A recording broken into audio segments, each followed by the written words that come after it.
Hey, hey, how you doing? Wednesday night. We're over hump day. So I just want to check in with everybody, say hi, how you doing? I just got it into my head that I wanted to talk about this stuff, so I'm going to talk about this stuff. Public executions, the will to evil, and Charles Dickens. What in the world does Charles Dickens have to do with any of this? So, um, actually, I wanted to say that I will put up some booktubers below that are much better at this stuff than I am. But those are the people that I kind of follow and look at a regular basis. So if you want to check them out as well, please do. And I'm going to keep it short. So when I am done with this drink, I am done.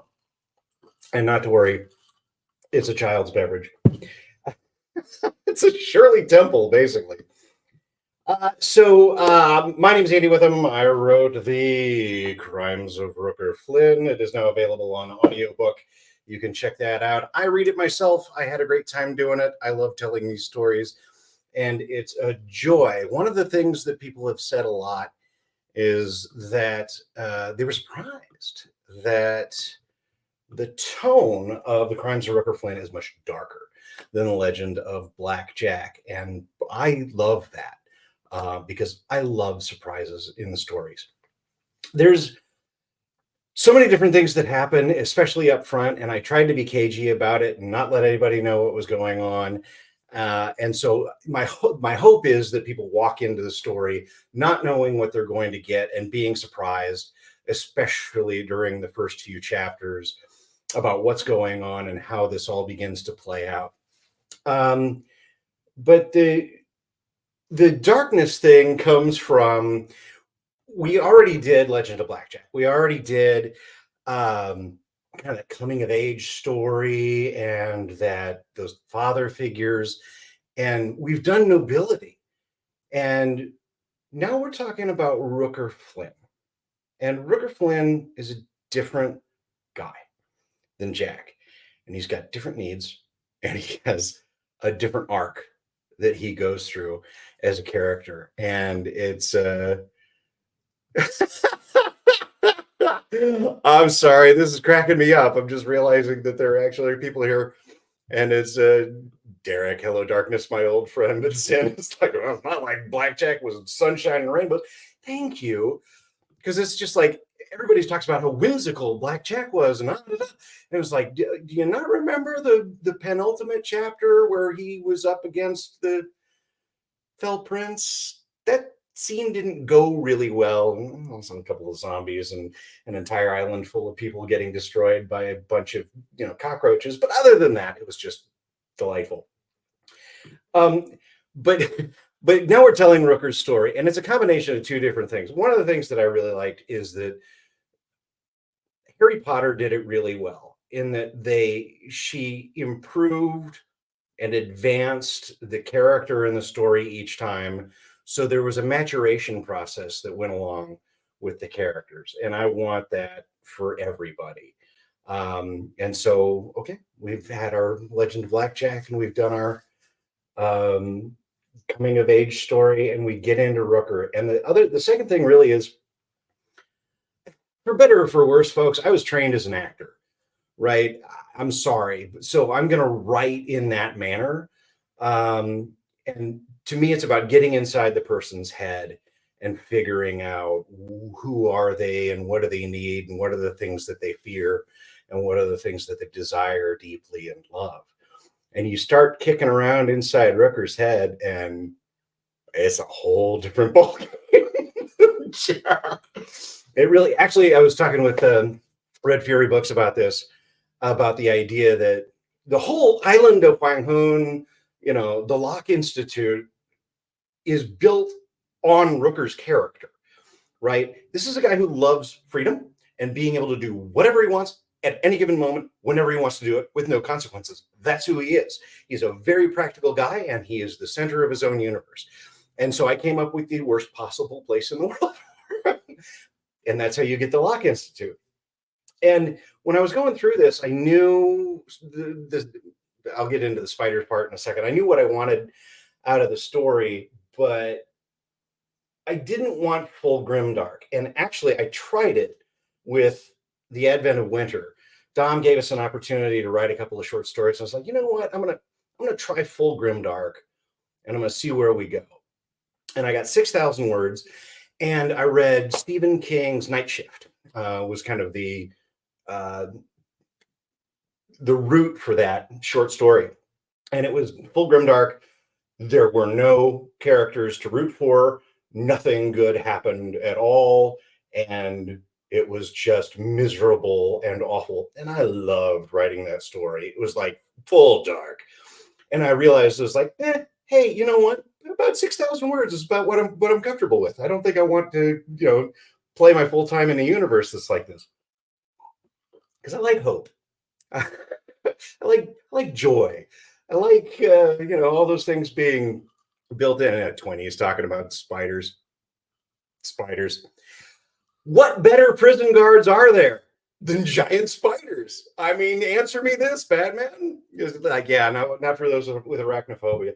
Well, and the other thing too is with science fiction fantasy, there is this long history of spiders being awesome, whether it's Shelob right off the bat, Aragog in the Harry Potter series, and then you get into stuff like Tchaikovsky with the Children of Time, or what Werner Vinge did with Deepness in the Sky, where you get kind of spiders in there. And the other thing I wanted to deal with was outlaws and criminals and rule breakers, and yeah, the idea of the will to evil inside all of us. And that's part of the reason that we pursue dark stories, is that there's this fraction inside everybody that has that darkness in them, whether it's aggression, or I want to take this away from you, or she belongs to me, or I want my man back, or whatever that looks like. It's there, and it's just percolating under the surface, and we know it's unhealthy, and so we stay away from it. And so I wanted to kind of dive into that criminal what if you just let yourself do whatever you wanted to do and be whoever you wanted to be. Yeah, I'm totally with you, Daniel. If you haven't read Deepness in the Sky, I love Werner Vinge. I think he's absolutely fantastic. Totally different kind of storyteller, but nice texture throughout. A lot of gorgeous stuff going on. So when I was looking at it, okay, I want the reader to feel the same way that the criminals feel. And that kind of shared experience of, yeah, let's get them. And that's a very hard thing to break into. And one of the things that I was looking at was public executions, right? We used to gather around in the town square and put up the gibbet and hang the guy. And we'd cheer. We used to have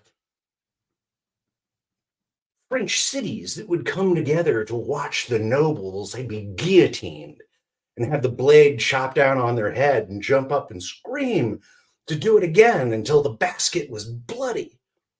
And it was like this celebration. And that's not an emotion that we're familiar with at all. This is not part of our normal thing. And so one of the things that I think is darkest in the Crimes of Rooker Flynn is the way that the hangings take place. And the idea of, I want you to come in and be part of that crowd that wants to see the hanging. And it's a very difficult thing to get you to feel, because it's, no, I'm not like that. And you're not. But there's way back in the lizard part of your brain, there's something in there that wants to cheer for that.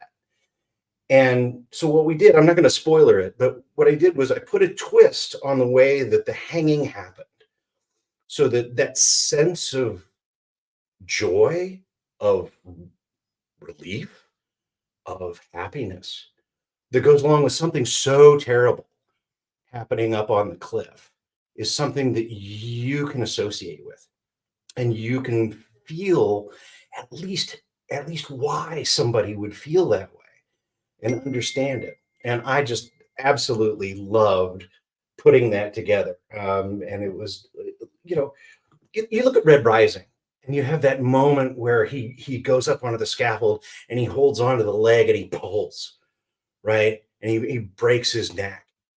And it's just like, oh my gosh. And it just makes you feel it so much when you look at Lonesome Dove. Lonesome Dove, they execute a friend of theirs because it's the right thing to do.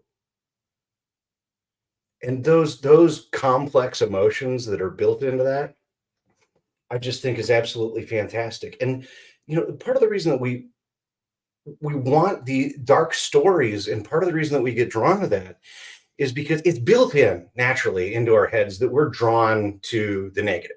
It's the old car crash example where it's just like, hey, it's like a car crash. I couldn't look away. Of course you can't look away because there's part of your brain that's hardwired into what is that? Is it a danger to me? And what does that look like? Social media. Social media, I remember the early days of Facebook where it was like, oh, there's my college buddy. Oh, he's living in Seattle now. Oh, here's his wife. Oh, here's his kid. Oh, here's his vacation to wherever. And you would see it. And then little by little, we just took it apart and took it apart and took it apart and took it apart because we get drawn to that crap and that conflict and that clickbait. And we all get pulled in by it.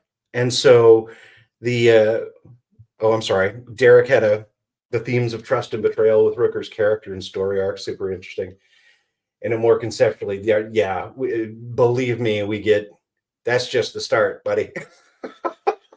We got 2 more books to expand on that.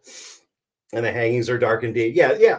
It's just like, and I wanted you to feel what it would feel like to actually want to be at a hanging and how complex and nasty that is. But at the same time, people did it all throughout history. There's Melissa. Why do all my classmates look so old? I don't. Yeah, right. That's it. That's what my parents say. Oh, yeah, we had to have a handrail installed on the staircase going up to our house because all of our friends are old. They're not old. Everything's fine. But the idea of, I always look at video games, like this is especially for boys, is we're prone to that darkness in the form of violence, right? We like violence. And you can't stop 2 boys. You put 2 boys out together in the woods somewhere that have never met each other. They'll talk for a little bit and then they're going to pick up sticks and then they're going to start having a pretend sword fight. It's hardwired into who we are. And that's what video games serve, is that purpose of that violence that we want to take part in and being able to do that in a safe way. And that's why we get drawn in to the dark stories, because those are the emotions that we need to recognize that they exist. And yes, we should tamp them down. And yes, we should keep them under wraps, but also letting some air in on them every once in a while in a safe and healthy way is a really critical thing to be able to do for your mental health, because you get the opportunity to off gas some of those emotions. And people carry around a lot of pain, and it gets expressed in different ways. It can be expressed through aggression and violence. It can be expressed through kind of that sadness and that withdrawal that goes along, and you just kind of introvert everything and pull away. But there's also that motive for revenge. There's also that I hate him. I hate her. I want to kill him. You would never do it, but the emotions are there inside of you. And being able to express those emotions and feel what that is without actually acting on it is critical. I always think about Girl with Dragon Tattoo. Right? The Girl with the Dragon Tattoo was so popular because it was so horrific, followed by revenge. And it was this beautiful kind of justification arc that went on of saying, I am going to get this guy. And it was absolutely a fantastic thing to watch and read and be a part of. Because you when you got done reading that book, you're like, yeah, and you hadn't done anything. You didn't break any laws. You didn't get anything wrong, but you were part of that. You got to play your role in that revenge fantasy where it was justified. And again, something that we're not allowed to do in our real lives. I saw the Swedish Girl with the Dragon Tattoo movies. Yeah, absolutely. And for me, the movies, I watched all the movies. None of them are as good as the book because that Lisbeth Salander, you get so involved with her emotionally in that book in that first act, where it's just like, oh, okay. And from that moment, you're going with her.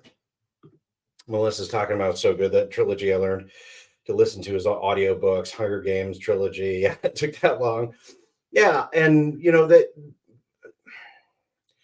Hunger Games. Yeah, I know everybody hates YA, but the idea of, and that's a big thing in the Locke Institute as well, the idea that there is somebody over you and they are in charge of your life and they're going to tell you what to do. And the intolerability of that, especially as those commands become darker and darker and darker to serve themselves, and you're just the pawn in the game. And I think a lot of people feel that way. I know I'm raising my hand. I felt that way at Fox for 6 years, right? I could not stand being told what to do. And this is what we're going to do. And you need to service these needs. And this is the way it needs to take. And I'm a terrible employee. But having that person over you, whether it's a parent or a teacher or a boss or whoever it is in your life, is one of those things that you need to break free from. Backbone, not to distract you from the violence of the murder, but you look very handsome. Did you get it? First of all, I don't look very that's bad. Don't take a compliment. No, yes, I did get a haircut. And I think I've got good color correction going on, really is the only thing. But thank you, Bex. But anyway, I don't like digging into darkness all the time. But I also, if I go a year without reading something that's got some teeth to it, I'm a lesser person for it. And I feel like that it's one of those things that makes me a better, healthier, happier human being by having that in my life and being able to off gas some of those emotions so that I don't have to play them out in my head, or much worse, in real life. Which means I'm done with this drink. So, well, that's not too bad. It was like 20 minutes. So the big question, what does Charles Dickens have to do with all of this? So Charles Dickens in 1849 went to the public execution of Mr. and Mrs. Mannings. And Mr. and Mrs. Mannings were a husband and wife, and she had had an affair with a rich man.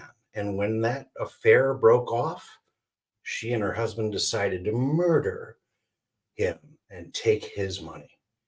And they were caught and arrested. And everyone in London went absolutely nuts for this story. It's a husband and wife. It's a murder. It's money. It's sex. It's everything. And 30,000 people showed up for their execution starting at midnight, because the execution was to be carried out at dawn. And Charles Dickens went. And he saw 30,000 people exercising all of that darkness that we have within us, and that righteous indignation of, yes, they should die, and that deep need to watch somebody else get it. And he said he was walking through the crowd, and he called it a dark and dreadful interest. And he said he felt shame being a human being, because he felt like humanity was more devil than man. And it was if the name of Jesus Christ had never been uttered. And he was amazed at the depravity that he saw. And so for the rest of his life, Charles Dickens campaigned against public executions. And in England, this was in 1949, and 2 years before he died in 1868, public executions were abolished in the Scepter Dial because of what Charles Dickens saw and what Charles Dickens wrote. And that's how public executions came to an end. And that's how this stream comes to an end. Thanks.